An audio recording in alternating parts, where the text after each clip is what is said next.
Hello everyone, welcome to doctor Amit Kumar YouTube channel. Doctor Amit Kumar YouTube channel में आप सबका स्वागत है।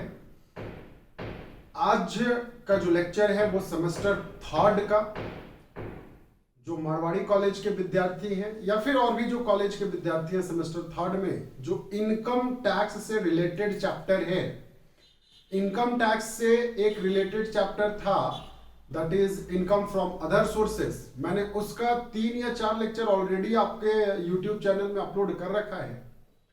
तो जो विद्यार्थी अभी तक वो चैनल को नहीं देखे हैं या अभी तक उस लेक्चर को आपने नहीं देख रखा है, तो वो लेक्चर को पहले जाकर के देखेंगे आप, एंड देन आफ्टर फिर आपको आज के क्लासेस समझ में आने वाले हैं। क्योंकि मैंने लास्ट क्लास में, जैसा कि मैंने आप लोगों के साथ डिस्कस कर रखा था कि मैं नेक्स्ट क्लास जो करूंगा वो आपका आरके जैन, जो कि इनकम टैक्स की एक काफी अच्छी बुक है, मैं उस बुक का क्वेश्चन एंड आंसर जो है मैं सम प्रैक्टिकल आपके साथ सॉल्व आउट करूंगा। तो जितने भी स्टूडेंट न्यू स्टूडेंट हैं जिनका आज पहला क्लास है, वो चैनल को सब्सक्राइब कर लीजिए, बेल बटन प्रेस कर लीजिए ताकि नया नोटिफिकेशन जो है आपको मिलता रहे।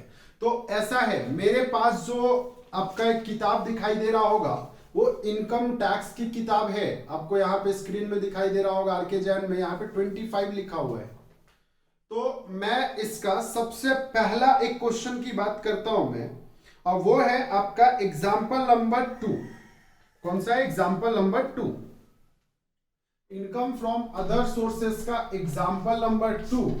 मेरे बुक में जो पेज नंबर है वो है आपका 351 है ना, 351 का एग्जाम्पल नंबर 2।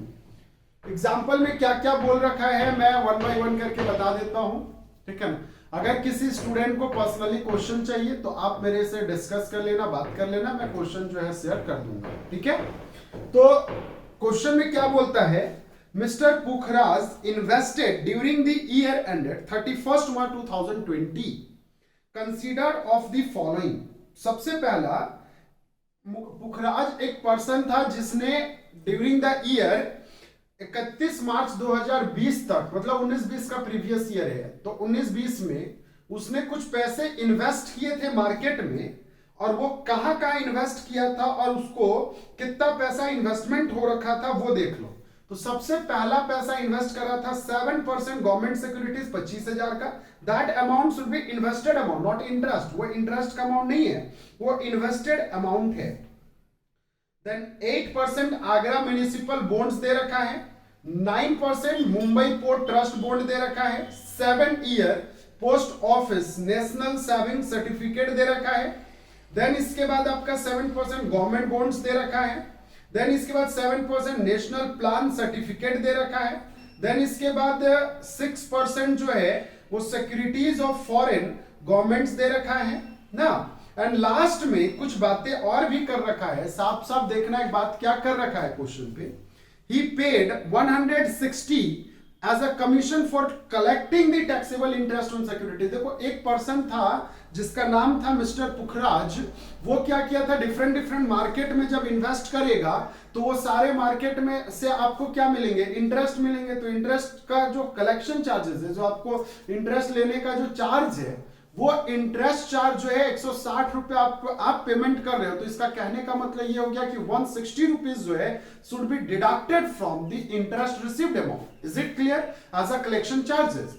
नेक्स्ट इसके बाद क्या बोलता है, एंड 1200 एज इंटरेस्ट और loan which has taken for the purpose of purchasing Mumbai port trust bond. Mumbai port trust bond को खरीदने के लिए मैंने लोन लिया था और उस लोन का मैंने 1200 रुपया इंटरेस्ट चुकाया। तो अगर मान लेता हूं सहजता के लिए मैंने कहीं पे पैसे लगाए और उससे हमको मिला 1500, और मैंने उस 1500 कमाने के लिए 1200 का इंटरेस्ट दिया है, तो नेट इनकम हमारा कितना है? नेट इनकम हमारा 300 है। 1500 माइनस 200 कर लोगे तो 300 आ जाएगा। तो वही कॉन्सेप्ट यहां पे एप्लीकेबल हो जाएगा। तो मेरे को एक बात बताना, सबसे पहले हम क्या बनाएंगे यहां पे, देख लो ध्यान से। मैं इसको मिटा रहा हूं क्योंकि हो सकता है थोड़ा सा छोटा बोर्ड है, इसलिए थोड़ा दिक्कत होगा, बट कोई बात नहीं।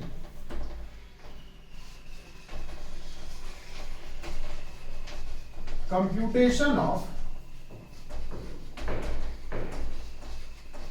Taxable income of mister Pukhraj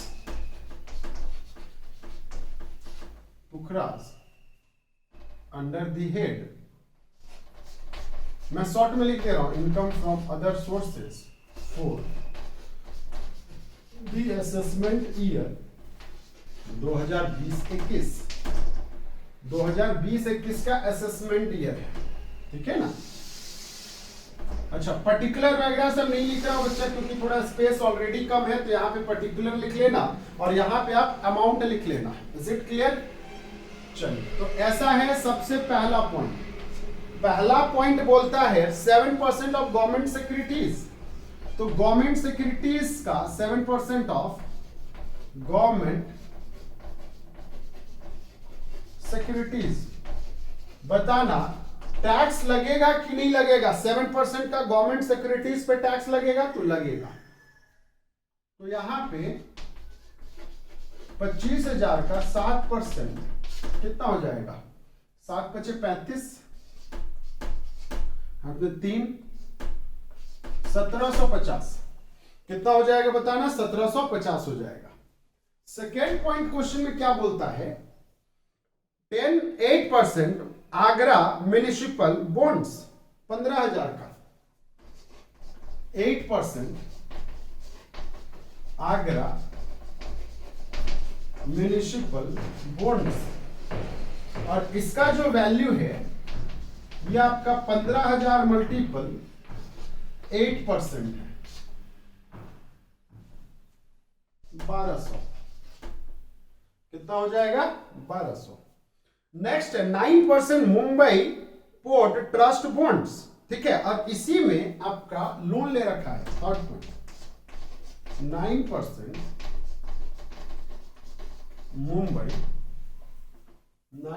Mumbai port trust bonds, और इसका वैल्यू है बच्चा 20,000। 20,000 का 9% 1800 हो जाएगा। तो यहां पे 20,000 का 9% 1800 हो जाएगा। इसमें लेस कर देंगे interest on loan paid for purchasing the above mentioned bonds। कितने का? 1200 का दे रखा है, तो ये आउटर कॉलम में कितना हो जाएगा? 600। नेक्स्ट पॉइंट आ जाइए क्वेश्चन में, इसके आगे क्या बोलता है? 7 year post office national saving certificate, 7 year post office national saving certificates. देखो ये एग्जम्प्टेड होता है, इस पर टैक्स नहीं लगता है किसी भी तरह का। तो मेरे को एक बात बताना बच्चा, आप ना एग्जाम में ये लिख करके दिखाओगे कि ये एग्जम्प्टेड होगा या टैक्सेबल होगा। बात समझ में आया? ये लिख करके आप दिखाएंगे। देन इसके बाद आ जाइए 7% गवर्नमेंट बॉन्ड्स, 7% गवर्नमेंट बॉन्ड्स। तो 7% गवर्नमेंट बॉन्ड्स कितने का है? 18,000 का है। तो 18,000 का 7%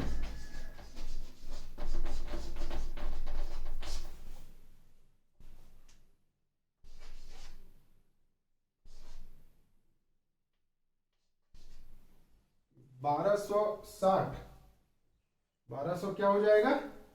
60 हो जाएगा, 1260। देन इसके बाद बोलता है 7% national plan certificate, national plan certificates. ये भी बच्चा आपका एग्जम्प्टेड होगा, इस पर भी किसी भी तरह का कोई टैक्स नहीं लगने वाला है। देन इसके बाद आ जाओ, बोलता क्या है 6% securities of a foreign company, 6% securities of a foreign government. तो फॉरेन गवर्नमेंट का 6% है, 15,000 का 6% आ जाए, 15,000 ही है ना, हाँ बिल्कुल, 15,000 का 15 छक 90, 900, क्योंकि और इसके बाद कोई इंफॉर्मेशन दे नहीं रखा है कलेक्शन चार्जेस के अलावे, तो ये टोटल हो जाएगा 0, 9, 1, 10, 10 और 7, 5710, ये ग्रॉस टोटल, ये क्या कहलाएगा, ग्रॉस टोटल कहलाएगा। एंड देयर आफ्टर इसके बाद लेस कर देंगे कलेक्शन चार्जेस, जो कि 160 दे रखा है। कलेक्शन चार्जेस जो है 160 दे रखा है, तो 160 में ये आ जाएगा टोटल कितना, देख लो, 6, 5,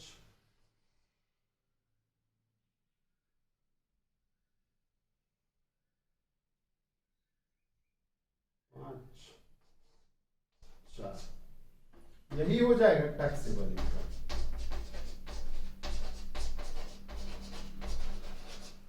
4,550, सॉरी 4 नहीं, 5,550, 5,550, ये आपका टैक्सेबल इनकम। बात समझ में आया यहां तक? तो that are the concept of income from other sources. देखो ये आपका इन्वेस्टेड अमाउंट दे रखा था, अब कभी कभी क्या होता है कि ये इन्वेस्टेड अमाउंट नहीं दे रखा है, ये नेट वैल्यू या ग्रॉसअप दिया रहेगा। तो अगर आपको नेट वैल्यू दिया रहेगा तो यहाँ पे 7% है, तो रेट कितना लिया जाएगा, 7%। अगर यहाँ पे 8% है तो रेट कितना लिया जाएगा, 8, मतलब 100 डिवाइडेड बाई 92 करेंगे। बात समझ में आया? चलिए इसको नोट डाउन कर लेंगे, और जो एग्जम्प्टेड वर्ड में लिख रहा हूं ये चीज आपको मेंशन करने पड़ेंगे, यहाँ पे कोई ऑप्शन नहीं है। Is it clear? चलिए इसको नोट डाउन करेंगे, मैं इसको मिटाता हूं, फिर नया क्वेश्चन। चलिए, तो उम्मीद करता हूं कि आपने इसको वीडियो पॉज करके नोट डाउन कर लिया होगा। ये एग्जाम्पल नंबर 2 था। अब आपके बुक में एक और बहुत अच्छा एग्जाम्पल है, कुछ इसी टाइप है, उसमें 2-3 अलग अलग कॉन्सेप्ट है, इसलिए मैं वो एग्जाम्पल करने जा रहा हूं, and that is example number 7। वो आपका कौन सा एग्जाम्पल है? तो वो एग्जाम्पल नंबर 7 है ना। पेज नंबर है 361, पेज नंबर 361 है, और एग्जाम्पल नंबर 7 है। ठीक है, एग्जाम्पल नंबर क्या है चलो 7 है। क्या क्वेश्चन क्या बोल रखा है, पहले मैं क्वेश्चन पढ़ के समझा देता हूं। श्रीमती इश्मिता, श्रीमती कौन है? इश्मिता है। Furnishes the following particulars of her income, वो अपना इनकम का इंफॉर्मेशन जो है आपके साथ शेयर कर रही है for the financial year ending 31 March 2020। Again ये जो डेट है वो आपका 19-20 का प्रीवियस ईयर है, मतलब आपका 20-21 जो होगा वो आपका असेसमेंट ईयर होगा। पहला पॉइंट बोलता है dividend in September 2019 from UTI. मेरे को एक बात बताना, यूनिट ट्रस्ट ऑफ इंडिया, याद करिए पिछला क्लासेस जो डिविडेंड वाला केसेस मैंने बताया था आपके साथ। डिविडेंड अगर इंडियन कंपनी से मिले या तो फिर आपका यूटीआई से मिले, यूनिट ट्रस्ट ऑफ इंडिया, तो वो एग्जम्प्टेड फ्रॉम टैक्स होता है। ये मैंने आपको ऑलरेडी पहले के क्लास में ही बता रखा था। तो यहां पे क्या इस पर टैक्स लगेगा? तो नहीं लगेगा, टैक्स जो है वो क्या हो जाएगा, एग्जम्प्टेड हो जाएगा। Then dividend received in July 2019 from Darjeeling tea limited company. Darjeeling tea company जो है, क्योंकि इंडियन कंपनी है और इंडियन कंपनी से आप डिविडेंड रिसीव कर रहे हो, तो ये भी क्या हो जाएगा, एग्जम्प्टेड हो जाएगा। Next, income from transfer of share. Share मतलब ट्रांसफर कहने का मतलब क्या, सेल और अगर हम शेयर को बेचते हैं और उससे कुछ इनकम होता है, that is not a dividend, वो डिविडेंड नहीं है, क्योंकि वो उसका कैपिटल मनी ही बिक रहा है 4000 का। तो अगर हम शेयर को ट्रांसफर करते थे तो याद करिए हमारा टैक्स जो लगता था वो कैपिटल गेन पे लगेगा, ना कि इनकम फ्रॉम अदर सोर्सेस पे लगेगा। तो टैक्सेबल होगा, बट कहां पे होगा? कैपिटल गेन पे होगा। Is it clear? तो इसको हम लोग वर्किंग नोट में नोट डाल करके लिख लेंगे कि income from transfer of share should be taxable under the head of capital gain, not income from other sources. Is it clear? Next, then इसके बाद अमाउंट रिसीव्ड देखो दे रखा है, winning of horse races received दे रखा है। Then amount received in connection of winning of from lottery, और साथ में लॉटरी टिकट खरीदने का भी कुछ एक्सपेंसेस दे रखा है। एक बात बताना बच्चा, लॉटरी से इन जैसे अभी सिक्योरिटीज की बातें कर रहा था, मैंने लोन लिया था और इन्वेस्ट किया था भैया, तो मेरा मोटो ही क्या था? लोन लेकर के इन्वेस्ट करना। Is it clear? लेकिन यहां पे क्या है, लॉटरी का टिकट खरीदते हैं तो क्या उस एक्सपेंसेस को हम लॉटरी के इनकम से हम लेस करेंगे? तो बिल्कुल नहीं करेंगे, क्योंकि ये अलग टाइप का इनकम, ये गैम्बलिंग मार्केट होता है। अगर मान ले तो लॉटरी फंसा ही नहीं, तो क्या दूसरे इनकम से लेस होगा? नहीं होगा। Next, directors fee received in August 2019, तो 40,000 डायरेक्टर फी, क्योंकि ना ही आपका एम्प्लॉय होता है कंपनी का। क्या वो कंपनी का एम्प्लॉय होता है? तो नहीं, वो कंपनी का एम्प्लॉय नहीं होता है, तो वो टैक्सेबल नहीं होगा। नेक्स्ट है आपका, she has rented a residence consisting 3 rooms of 2400 per month on October. ठीक है, एक 2400 पर मंथ में 3 रूम मिल रखा है एक बंदे को। उसने क्या किया है, 2400 रुपया एक महीने का रेंट देता है। कब से? अक्टूबर 2019 से, और 3 रूम है उसके पास। One room of this house was sublet, उसमें से एक रूम, बताना मेरे को एक बात बता दो बच्चा, 2400 रुपया पर मंथ 3 का, तो एक रूम का कितना? 8 या 24, तो 800 रुपया। तो अक्टूबर से है, तो आपका कौन से महीने में टैक्स लग जाएगा? अक्टूबर, नवंबर, दिसंबर, नहीं, अच्छा सॉरी 1 मिनट रुक जाओ। अब क्या बोलता है, on one room of this, और उसमें से एक रूम को उसने सबलेट लगा दिया 1000 पे, तो 1000 का 800 रुपया एक रूम का वो किराया दे रहा है, और 1000 पे वो सबलेटिंग कर रहा है, 200 रुपया उसको इनकम हो रहा है। इसके अलावा स्मिता के पास 8000 का और भी ऐसा इनकम था, जो इनकम को उसने इनकम टैक्स ऑफिसर को, आईटीओ मतलब इनकम टैक्स ऑफिसर होता है, तो उसको डिस्क्लोज नहीं कर पाई कि ये इनकम कहां से है, तो वो अनडिस्क्लोज्ड इनकम चला जाएगा। तो मेरे को एक बात बताना, सबसे पहले यहां पे भी हम वही काम करेंगे जो पहले मैं इसको मैं इसको लिख लिया होगा, तो मैं मिटा दे रहा हूं क्योंकि इसका कोई काम नहीं है। ये एग्जांपल नंबर 7 है, एग्जांपल नंबर 7 है, हेडिंग डालेंगे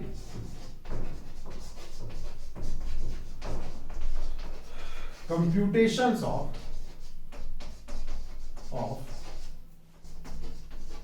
taxable income of Shrimati Smita. Shrimati कौन? तो Shrimati Smita. Under the head, मैं एकदम शॉर्ट में लिख रहा हूं, under the head income from other sources for the assessment year, ऐसा करता हूं AY लिख देता हूं, फॉर दी असेसमेंट ईयर 2020-21। तो ऐसा है बच्चा लोग, ये अलग लाइन में लिखा जाएगा, ये 3 लाइन बनते हैं इसके, ठीक है ना। मैं ऐसे शॉर्ट में बना दे रहा हूं, तभी मैंने बता रखा था। चलो, सबसे पहला पॉइंट क्या बोलता है क्वेश्चन पे? पहला पॉइंट बोलता है डिविडेंड फ्रॉम यूटीआई। डायरेक्टली लिख लो, डिविडेंड रिसीव्ड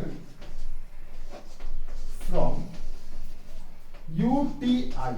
तो यहां पे हेडिंग डाल देंगे एग्जम्प्टेड, क्योंकि टैक्स नहीं लगेगा इस पे, एग्जम्प्ट। सेकेंड पॉइंट है आपका dividend from Darjeeling, dividend received from Darjeeling, dividend received from Darjeeling ही दे रखा है ना, हाँ, दार्जिलिंग टी कंपनी लिमिटेड, ये भी आपका क्या हो जाएगा, एग्जम्प्टेड हो जाएगा। क्यों? क्योंकि ये इंडियन कंपनी है। नेक्स्ट पॉइंट आ जाओ, पॉइंट नंबर थर्ड। क्योंकि थर्ड जो पॉइंट है वो शेयर ऑफ ट्रांसफर का है, तो यहां पे एग्जम्प्ट नहीं लिख सकते हैं क्योंकि वो टैक्सेबल होता है दूसरे के हेड में, तो हम इसको नोट में दिखाएंगे। नेक्स्ट थर्ड में आ जाओ, amount received from winning of horses, तो हम यहां पे सीधा सा बात है लिख लेंगे winning from horse races, winning from horse races. और ये जो वैल्यू है हमारा ये कितना है, तो ये वैल्यू दे रखा है बुक में 10,962 रुपया, 10,962 मल्टीपल 100 डिवाइडेड बाई, क्योंकि ये पहले ही मैंने आपको बता रखा था, तो 70 हो जाएगा। तो ये कितना हो जाएगा, 7 एका 7,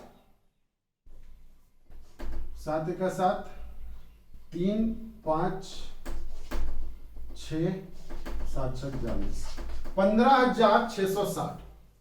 फोर्थ पॉइंट है आपका, फोर्थ पॉइंट है amount receive from winning of lottery, winning from lottery. तो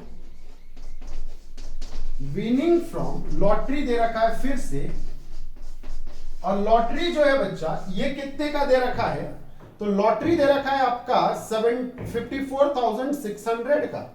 लॉटरी कितना दे रखा है, 54,600 मल्टीपल 100 डिवाइडेड बाई 70, तो ये आ जाएगा 49,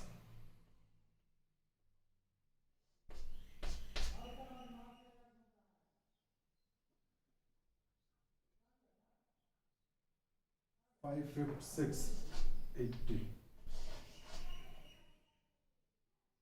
7800 नहीं 78,000 आ जाएगा। Is it clear? Next point आ जाएगा इसके आगे, क्या बोलता है क्वेश्चन पे, डायरेक्टर फी रिसीव्ड इन अगस्त। तो भैया नेक्स्ट पॉइंट आ जाएगा डायरेक्टर फी, डायरेक्टर्स फी, और कितने का है, तो ये है आपका 40,000, तो 40,000 यहां पे चला जाएगा। नेक्स्ट है इसके तुरंत बाद में देखो, सी हैज अ रेंटेड हाउस, इसको रेंट में मिला था, तो बताना नेक्स्ट पॉइंट आ जाएगा income from subletting, income from क्या चाहिए, सबलेटिंग, सबलेटिंग। तो सबलेटिंग क्योंकि आपका 800 है एक यूनिट का, और 3 ही महीना जो है, नहीं इनकम फ्रॉम सबलेटिंग ऐसे नहीं जाएगा, यहां पे 1,000 है और 3 महीना रेंट में दिया है, तो 3,000 हो जाएगा। लेस कर लोगे actual rent paid, actual rent paid for a unit, एक यूनिट का बताना क्या, ये आपका 2400 रुपया डिवाइडेड बाई 3 हो जाएगा, तब ना एक यूनिट हो जाएगा, मल्टीपल 3 मंथ्स, तो आपका 3 महीने का कितना हो जाएगा, 2400 ही हो जाएगा, 8 या 2400। तो क्या ये आउटर कॉलम में 600 रुपया टैक्सेबल होगा, तो बिल्कुल होगा सर। अच्छा इसके आगे बता दो, इसके आगे बता दो क्या इसके अलावे में आपका एक डिस्क्लोज अनडिस्क्लोज इनकम था कि नहीं था, था, तो लिख लेंगे नेक्स्ट पॉइंट अनडिस्क्लोज्ड इनकम। तो अनडिस्क्लोज्ड इनकम जो है वो है 8,000 रुपया एज पर क्वेश्चन। कितना है बताना, 8,000 जो है वो आपका इनकम टैक्स ऑफिसर्स को आपने डिस्क्लोज नहीं किया है, नहीं किया है, तो अब टोटल लगा लो 06 6 6 12 1 8 6 14 14 और 8 22 2 8 और 4 8 4 12 और 2 14, 1,42,260 रुपया जो है यही आपका क्या कहलाया, टैक्सेबल इनकम कहलाया। ये क्या कहलाया आपका, टैक्सेबल इनकम। अच्छा इसमें कुछ नोट डाल करके लिख सकते हैं आप लोग, नोट्स डाल करके, क्या income from transfer of share shall be taxable under the head CG capital gain, under the head income from capital gain। तो यहां तक अगर आपने लिख लिया होगा ये चीज को, तो ये समझ लो इसमें कोई बहुत बड़ी बातें नहीं था। मैंने कैसे कैसे काम किया आपको एकदम बहुत अच्छे से समझ में आ गया होगा, क्योंकि आपका ट्रांसफर ऑफ शेयर्स जो है ये हमारा टैक्सेबल होता है। किस हेड में टैक्सेबल होता है? तो ये हमारा कैपिटल गेन में टैक्सेबल होता है, इसलिए मैंने यहां पे इसको एग्जाम्प्टेड नहीं लिखा। चलिए इसको नोट डाउन करेंगे, है ना, इसको नोट डाउन करेंगे। चलिए तो वीडियो पॉज करके भी आप लोग जो है इसको नोट डाउन कर लेंगे। मैं इसको मिटा रहा हूं और एक लास्ट क्वेश्चन आज के क्लास में करने जा रहा हूं, दैट इज एग्जांपल नंबर 30। और इसके बाद में जितने भी क्वेश्चन है आप सारे क्वेश्चन को कवर आउट कर लेंगे।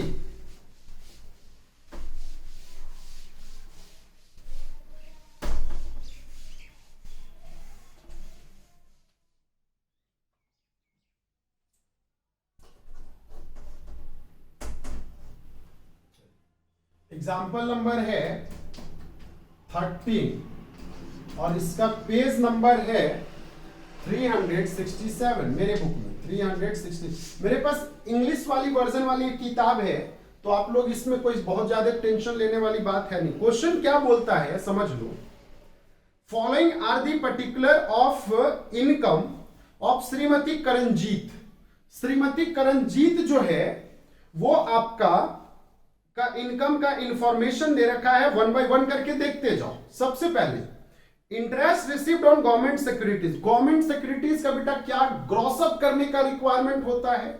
याद करिए मैंने आपको पहले भी बता दिया था कि देयर आर नो नीड किसी भी तरह का कोई ग्रॉस अप करने की कोई आवश्यकता जो है आपका गवर्नमेंट सिक्योरिटीज को नहीं होता है, तो डायरेक्टली 18,000 का टैक्सेबल हो जाएगा।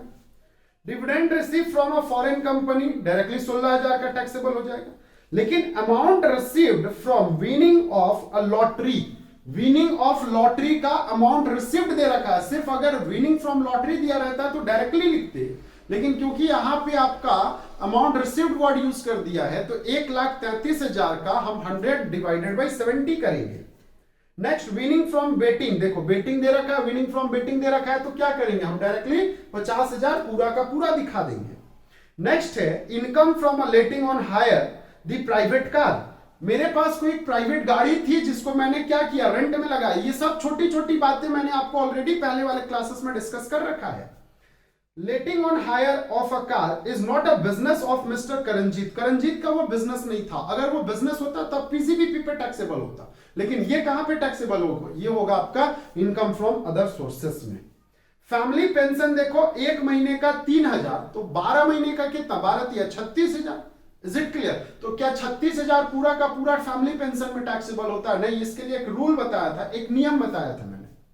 नेक्स्ट है आपका, इसके अलावा कुछ इसमें एक्सपेंसेस दे रखा है, जैसे आपने सिक्योरिटीज को परचेस करने के लिए लोन कितने का लिया था, इंटरेस्ट लोन कितने का लिया था, 14,000 का आपने क्या किया था, लोन लिया था, पेमेंट किया था, तो इसका आपको डिडक्शन मिलेगा।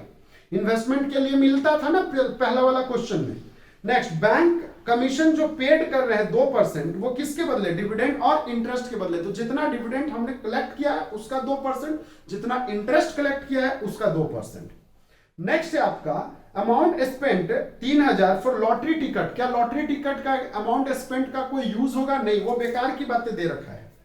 Expenses of the private car for the period during it was let out, मतलब लेट आउट में जैसे मान ले तो सपोज मैंने किसी को प्राइवेट गाड़ी दिया, तो भैया ऐसा है ना उसमें टायर का खर्चा, डेप्रिसिएशन का खर्चा और भी ना जाने कितने कितने खर्चे लगेंगे कि नहीं लगेंगे, तो सर बिल्कुल लगेंगे। तो वो कितना लग रहा है, 24,000 लग रहा है।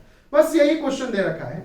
तो हम यहां पे फिर से एक फॉर्मेट तैयार करेंगे, क्योंकि मिस्टर करणजीत की बातें कर रखा है यहां पे, तो लिखेंगे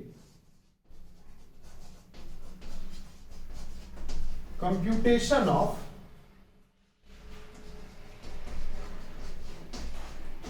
taxable income of mister Karanjit Karanjit under the head income from other sources for the assessment year 2020-21 2020-21 का असेसमेंट ईयर जो है वो दे रखा है, ठीक है, वो दे रखा है। तो मेरे को एक बात बताना, यहां तक अगर हो गया हो तो सबसे पहली बात, फर्स्ट पॉइंट क्वेश्चन में क्या बोल रखा है, interest received on government securities, interest received on government securities. तो बेटा ऐसा गवर्नमेंट सिक्योरिटीज का इंटरेस्ट का अमाउंट का क्या किसी भी तरह का कोई आपका ग्रॉसअप किया जाएगा? नहीं, डायरेक्टली 18,000 दिखाया जाएगा। Then second point, dividend received from a foreign company, और ये कितने का? 15,000 का। फॉरेन कंपनी कितने का? 15,000 का। थर्ड पॉइंट है विनिंग फ्रॉम, थर्ड पॉइंट क्या है बताना, तो विनिंग फ्रॉम लॉटरी, लॉटरी से हमने पैसे जीते, और लॉटरी से हमने कितना पैसा जीता? 1,33,000 शायद जीता है, divided by 100 divided by multiple by 100 divided by 70, 1,33,000 ही जीता है। हाँ, तो 1,33,000 का ये हो जाएगा 7 × 7 और 7 × 9 = 63, 7 × 7 1,90,000 ये आ जाएगा। नेक्स्ट है winning from betting, winnings from betting, betting से हमने पैसे जीते, और वो कितने था? 50,000 दे रखा है क्वेश्चन में, 50,000 कितना? तो 50,000। अच्छा, इसके अलावे हमने लेट आउट करा है घर को, सॉरी कार को, तो income from let out of private car, और प्राइवेट कार को लेट आउट किया है तो हमको कितना पैसा मिला है? 80,000 मिला है। कितना मिला है टोटल? 80,000। लेकिन इसमें बच्चा ऐसा है, लेस कर लेंगे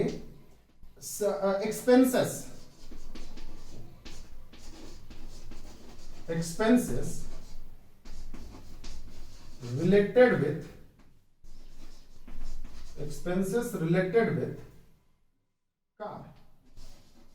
कार का एक्सपेंसेस 24,000। कितने का एक्सपेंसेस है? तो 24,000 का कार का एक्सपेंसेस है। तो 24,000 क्योंकि लास्ट में दे रखा है तो लेस कर दोगे तो ये कितना आ जाएगा? ये आ जाएगा 6 and 7 में 56,000। नेक्स्ट पॉइंट है क्वेश्चन पे, इसके अलावे और क्या मिल रखा है वो देख लो। फैमिली पेंशन दे रखा है बेटा, कितना? 3,000 पर मंथ। तो ये बात को ध्यान से सुनना, फैमिली पेंशन को,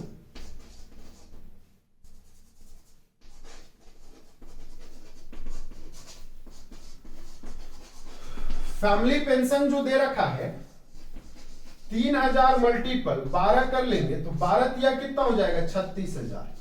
लेकिन याद करो 36,000 टैक्सेबल नहीं होता है, इसमें लेस कर देते हैं एग्जम्पशन, और लेस एग्जम्पशन जो होता है वो 1/3 ऑफ 36,000 और 15,000 विच एवर इज लेस। तो मेरे को एक बात बताना, 1/36,000 का 1/3 12,000 और 15,000 तो 12,000, तो 12,000 ये लेस हो जाएगा तो आउटर कॉलम में कितना चला जाएगा? 24,000। यहां पे समझेंगे थोड़ा सा फैमिली पेंशन को लेकर के, ठीक है ना। फैमिली पेंशन 36,000 है डिवाइडेड बाई 3 तो 12,000। नेक्स्ट पॉइंट बोलता है क्या है? और तो चलो कुछ नहीं, खत्म हो गया। टोटल यहां पे लगा लो, टोटल यहां पे लगा लो, तो जो टोटल वैल्यू आएगा वो कितना आ जाएगा? 18,000 है, 15,000 है, 1,90,000 है। बात समझ में आ रही यहां तक? तो 3 0 3 0 3 3 3 3 3 0, तो यहां पे डायरेक्टली 3 0 डाल दो।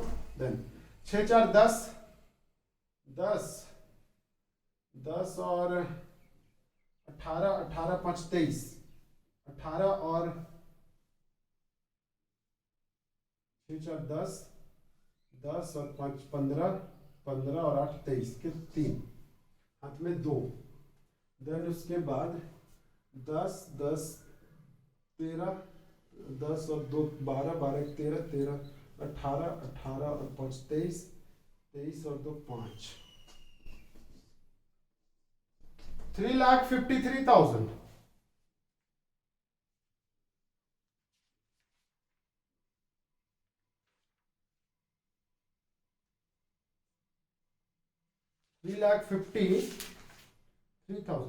अच्छा, 1 मिनट रुक जाओ। डिविडेंड रिसीव फ्रॉम ये 16,000 है, ये 16,000 है, तो यहाँ पे 3,54,000 हो जाएगा। ठीक है, नेक्स्ट बताना, यहाँ पे तुरंत जो है हम लोग लेस कर देंगे। लेस कर देंगे क्या चीज?